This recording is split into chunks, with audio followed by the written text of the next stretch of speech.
ಪಕ್ಷಕ್ಕೆ, ಮಹಿಳಾ ಮೀಸಲಾತಿಯನ್ನ ತಡೆ ಹಿಡಿದು ಮಹಿಳೆಯರಿಗೆ ಅನ್ಯಾಯ ಮಾಡಿದ ಕಾಂಗ್ರೆಸ್ ಪಕ್ಷಕ್ಕೆ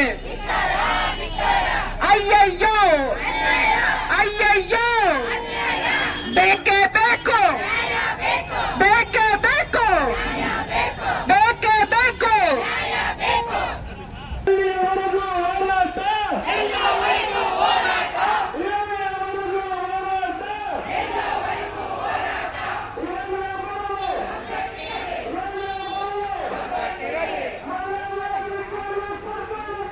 बोलो भारत माता की, बोलो भारत माता की। ರಾಹುಲ್ ಗಾಂಧಿಗೆ, ಮಲ್ಲಿಕಾರ್ಜುನ್ ಖರ್ಗೆಗೆ, ಕಾಂಗ್ರೆಸ್ ಪಕ್ಷಕ್ಕೆ, ಇಂಡಿ ಕೂಟಕ್ಕೆ ಧಿಕ್ಕಾರ, ಧಿಕ್ಕಾರ, ಧಿಕ್ಕಾರ, ಧಿಕ್ಕಾರ. ಮಹಿಳಾ ಬಿಲ್ ವಿರೋಧ ಮಾಡಿದ ಕಾಂಗ್ರೆಸ್ ಪಕ್ಷಕ್ಕೆ.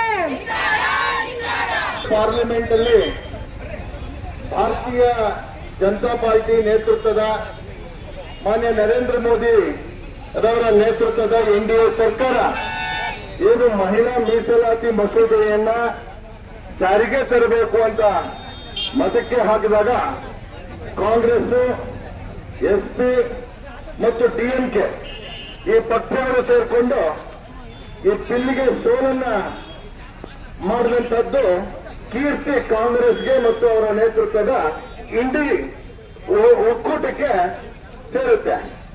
ಇವತ್ತು ಮಹಿಳಾ ಸಬಲೀಕರಣ ಆಗಬೇಕು, ಮಹಿಳೆಯರಿಗೆ ಮೀಸಲಾತಿಯನ್ನ ಕೊಡಬೇಕು 33%, ಮತ್ತು ಎಂಎಲ್ಎ ವಿಧಾನಸಭಾ ಕ್ಷೇತ್ರದಲ್ಲಾಗಿರ್ಬೋದು ಅಥವಾ ಲೋಕಸಭಾ ಕ್ಷೇತ್ರದಲ್ಲಾಗಿರ್ಬೋದು 33% ಅವರಿಗೆ ಮೀಸಲಾತಿಯನ್ನ ಕೊಡಬೇಕು ಅಂತ ಏನೋ ಒಂದು ಯೋಜನೆಯನ್ನ ನರೇಂದ್ರ ಮೋದಿ ಅವರು ಇಟ್ಕೊಂಡಿದ್ರು ಮಹಿಳೆಯರ ಬಗ್ಗೆ. ಆ ಆಶಯವನ್ನ ಮಣ್ಣುಗಳಿದಂಥದ್ದು ಕಾಂಗ್ರೆಸ್ಸಿನ ಹಿರಿಮೆ.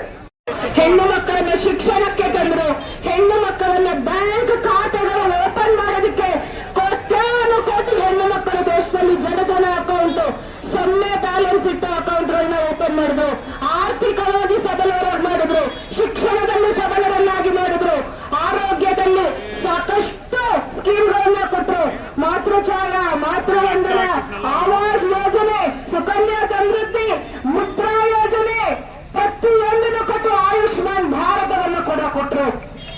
ಎಲ್ಲ ರೀತಿಯಲ್ಲೂ 10 ವರ್ಷಗಳಲ್ಲಿ ಮಹಿಳೆಯರನ್ನ